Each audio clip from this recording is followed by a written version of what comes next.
Halo, hari dari kelas 11 IPA 3, nomor urut 11. Hari ini aku akan menjelaskan sains di belakang pembuatan telur asin.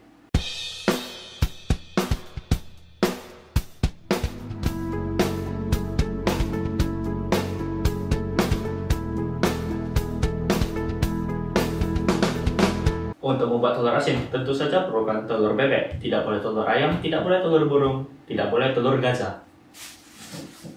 Telur bebek. Gila, jorok amat sih. Dan tentu saja, supaya asin, pasti perlu garam. Gila, bocor ya.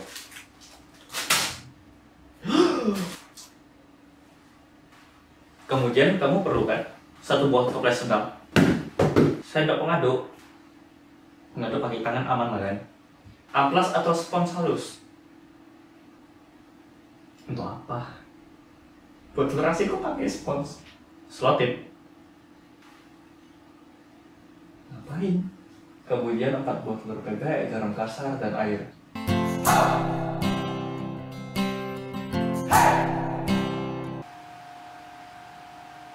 Ini udah hari selanjutnya dari scene yang tadi karena kemarin baterai kameranya habis tadi ya. Number 1, pilih telur bebek sesuai tips di atas. Ini telurnya, bebeknya itu 2 hari lalu bertelur, berarti harusnya fresh lah. Nomor 2, bersihkan telur bebek dengan ampas di bawah air mengalir sehingga keluar putih bersih, tidak boleh ada bintik-bintik hitam atau kotoran yang menempel. Berarti itulah kenapa perlu amplas. Ya udah, tunggu ya. Karena aku nggak ada amplas, aku pakai spons. Ampun, aduh, ampun, sudahlah jangan. Mak setan. Oke, telurnya sudah bersih.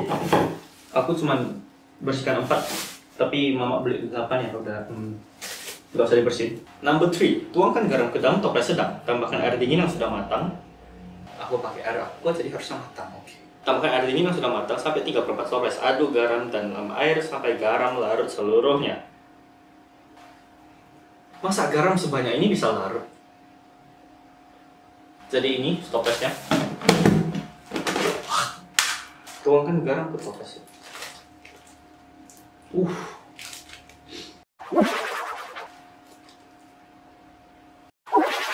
Jadi ini langsung saja dimasukin. Oke. Tambahkan air dingin yang sudah matang. Ini air kuah.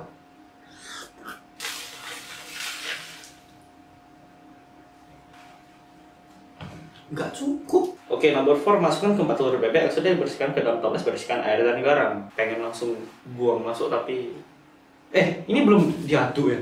Pusing, pusing, pusing, pusing, apalah ini. Masukkan ke 4 telur bebek yang sudah dibersihkan ke dalam toples, bersihkan air dan garam. Kemudian diselotip dan tutup rapat. Ini malam-malam kalau aku gedor-gedor tetangga marah nggak ya?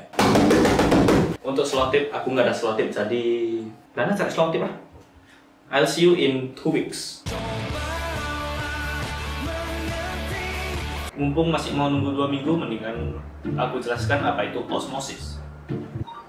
Osmosis adalah perpindahan pelarut seperti air melalui sebuah membran semi-permeable dari konsentrasi pelarut yang tinggi atau hipotonik menuju konsentrasi pelarut yang rendah atau hipertonik. Di telur bebek itu yang sudah direndam dalam media garam akan mengalami osmosis, yaitu proses perpindahan molekul zat dari konsentrasi rendah atau hipotonik ke konsentrasi yang tinggi atau hipertonik. Nah, aku nggak makan telur sih sebenarnya, tapi tekstur kuning telur yang di telur asin itu akan berubah menjadi lebih keras karena ketika molekul air dan garam masuk ke dalam telur, maka air dan garam masuk ke putih telur karena konsentrasi putih telur itu lebih pekat daripada larutan garam. Kemudian air dan garam masuk ke kuning telur yang konsentrasinya itu jauh lebih pekat daripada putih telur, sehingga molekul air dan garam itu masuk ke kuning telur, tapi lebih banyak garam yang masuk dibandingkan air. Semakin lama, garam yang terdapat di dalam kuning telur akan semakin menumpuk sehingga kuning telur akan mengeras karena kelebihan mineral garam. Ngerti nggak? Cobalah mengerti. Akhirnya, kini aku mengerti. 2 minggu sudah berlalu dan kita ada di sini. Telurnya masih mengambang, berarti telurnya masih fresh. Oke, setelah 2 minggu, buka toples dan buang air serta garamnya. Jadi toplesnya dibuka.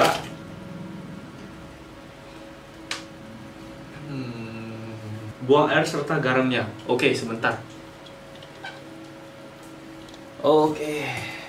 Akhirnya, setelah buang air dan garamnya itu, rebus semua telur yang telah direndam. Dia nggak bilang berapa lama dan aku nggak tahu berapa lama, jadi ya tanya teman dulu lah. Kok nggak dibalas? Wih, balas aku mau rebus telur nih, cepatlah balas, astaga. Dah lah, Google aja, males sekali aku. Jadi Google bilang 1,5 jam, tapi temanku bilang 10-15 menit. Jadi mungkin 10-15 menit udah aman lah kan. Tenang saja, ini air minum bukan air keran. Ini kalau kayaknya tunggu didih, kayaknya kelamaan, jadi ya sekarang aja masukin lah.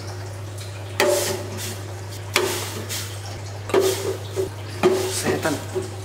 Kayaknya masih, kayaknya nggak ada yang bocor. Gila, satu bocor. Aduh, cilaka. Nasib baik masih ada satu lagi, jadi bisa tergantikan. Semoga nggak bocor lagi.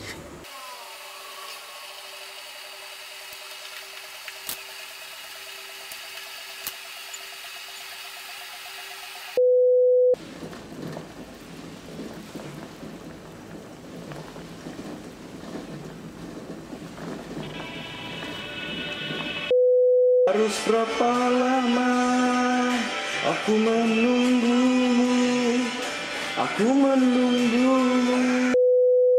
Oke. Udah 15 menit, kita kasih dingin dulu. Habis itu nanti aku angkat. Pakai tangan, nggak pakai sendok. Mungkin bila nanti kita akan bertemu. Oke, telurnya sudah direbus dan sudah siap dibuka. Jadi ya kita buka aja sekarang. Oke, kita sekarang buka aja. Gila, panas.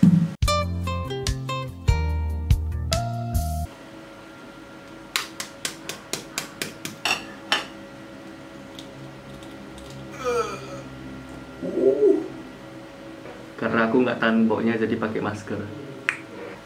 Seperti yang dikatakan di materi, kuning telurnya ini keras dan putihnya itu agak lembek. Kenapa dia keras? Karena terjadi osmosis. Nah, sekarang aku nggak makan telur, jadi aku suruh adikku makan telur aja lah. Nanti dia yang kasih tahu gimana rasanya.